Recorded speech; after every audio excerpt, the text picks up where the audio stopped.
BJP সরকার আসার পর এটা বেড়ে গেছে। নানান ধরনের ইসলামিক নিয়ম কানুনগুলোকে সেখানে ভেঙে ফেলা হয়েছে। মসজিদ, মাদ্রাসা, দরগা এগুলোতে নানান ধরনের অভিযান চলছে, সেখানে মানুষ মারা যাচ্ছে। তারপরেও দেখেন ভারতের মুসলমানরা যে ভারতকে কতটা ভালোবাসে। আমাদের বাংলাদেশের সনাতন ধর্মাবলম্বীদের মধ্যে বড় একটা অংশ বাংলাদেশকে ভালোবাসলেও কিছু কিছু মানুষ আমার কাছে মনে হয় যে আপনারা ভারতপন্থী রিলিজিয়াস পয়েন্ট অফ ভিউতে। আজকে দেখেন মাত্র 15 মিনিটে পশ্চিমবঙ্গের মুসলিমরা বাংলাদেশ দখল করে নেবে। তবে যেহেতু আমি একজন বাংলাদেশী, সো আমি বিষয়টাকে রাষ্ট্র টু রাষ্ট্র ভাবছি।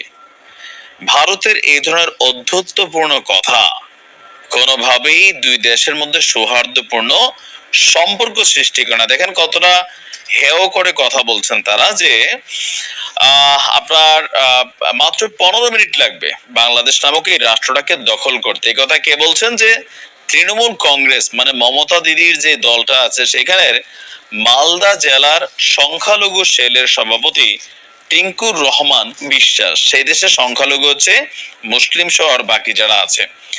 আজকে সংবাদ সম্মেলন করে তিনি বলছেন 15 মিনিটের জন্য বর্ডারটা খুলে দেন, পশ্চিমবঙ্গের মুসলিমরা বাংলাদেশকে চট করে দখল করে নেবে।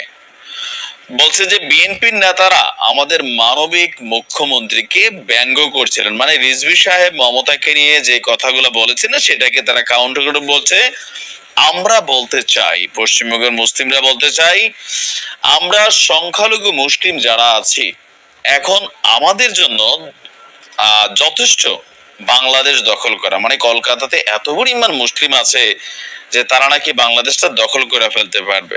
তা আসো খেলা হবে, যদি ওই রকম অধ্যত্বপূর্ণ কথা বলো। এমনকি বলছে মাত্র 15 মিনিটের জন্য আপনি বর্ডারটা খুলে দিন, আমরা বাংলাদেশকে দখল করে নেব।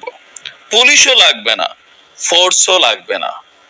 বুঝছেন কি পরিমাণ, মানে ওই থাকে না যে দেশের একটা ভাব আছে, ওই ভাবটা আসলে ঢুকে গেছে। আর বলছে বাংলাদেশ একটা ছোট্ট রাষ্ট্র যার জন্ম দিয়েছে ভারতবর্ষ, আমরা এটার যথেষ্ট তীব্র নিন্দা এবং প্রতিবাদ জানাচ্ছি। বাংলাদেশকে কেউ জন্ম দেয় নাই, বাংলাদেশ বাই ইটসেলফ তারা 71-এ স্বাধীন হয়েছে। স্বাধীনতা অর্জনে আপনাদের একটা ভূমিকা ছিল, সেটা বলতে পারেন, কিন্তু বাংলাদেশকে আপনারা জন্ম দেন নাই। বিষয়টা এমন ছিল না যে 1971 সালে কোনো মুক্তিযুদ্ধ হয় নাই, এই দেশে কোনো মানুষও মারা যায় নাই।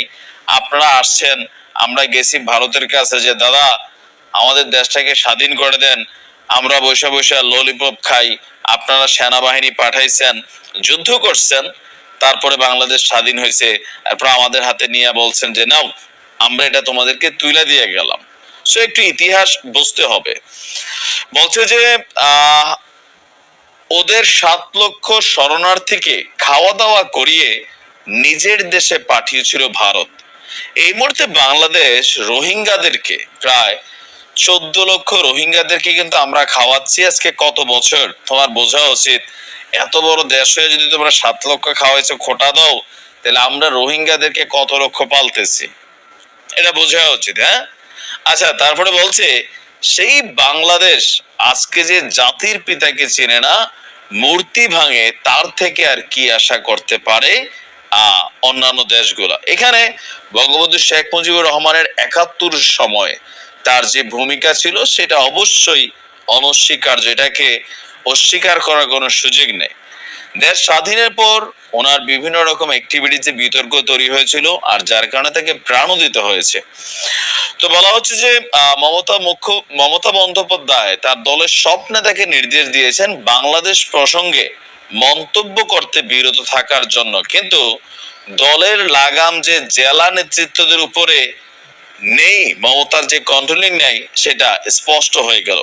এই যে একটা স্বাধীন সার্বভৌম রাষ্ট্রকে এভাবে হুমকি ধামকি দিচ্ছে, যখন তাদের দেশ বাংলাদেশের মধ্যে একটা কোল্ড ওয়ার চলছে, দেখেন তারা কিন্তু একজোট হয়ে গেছে, তাই না?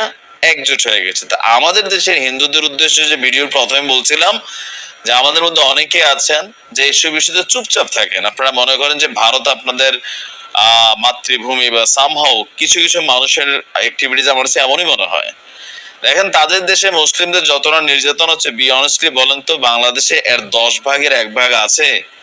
তারপরেও তারা দেশের প্রয়োজনে, দেশকে রক্ষায়, বিজেপি সরকারেরও দেখা উচিত যে মুসলিম মানে সে দেশে কোনো অপকর্মকারী এনা সে না, বিষয়টা তা না। পশ্চিমবঙ্গে দীর্ঘদিন যাবৎ মমতা দিদি সবকিছু ব্যালেন্সে রাখছেন, এটা আমরা স্বীকার করি। তবে এখন যে সম্পর্কের জায়গাটা আরো শক্ত করা হচ্ছে বা নষ্ট করা হচ্ছে, এটা কিন্তু দুই দেশের অর্থনীতিতে প্রভাব ফেলবে। আমাদের কাছে টাকা আছে, আমরা কিনা খাই, আমাদের কাছে টাকা আছে, আমরা ঘুরতে যাই। কত পার্সেন্ট ভারতীয় বাংলাদেশে ঘুরতে আসে? বাঙালিরাই ঘুরতে যায়। আর এই ধরনের বক্তব্যে দুই দেশের মধ্যে যে ভালোবাসার সম্পর্ক, সেখানে আরো ফাটলি ধরাবে।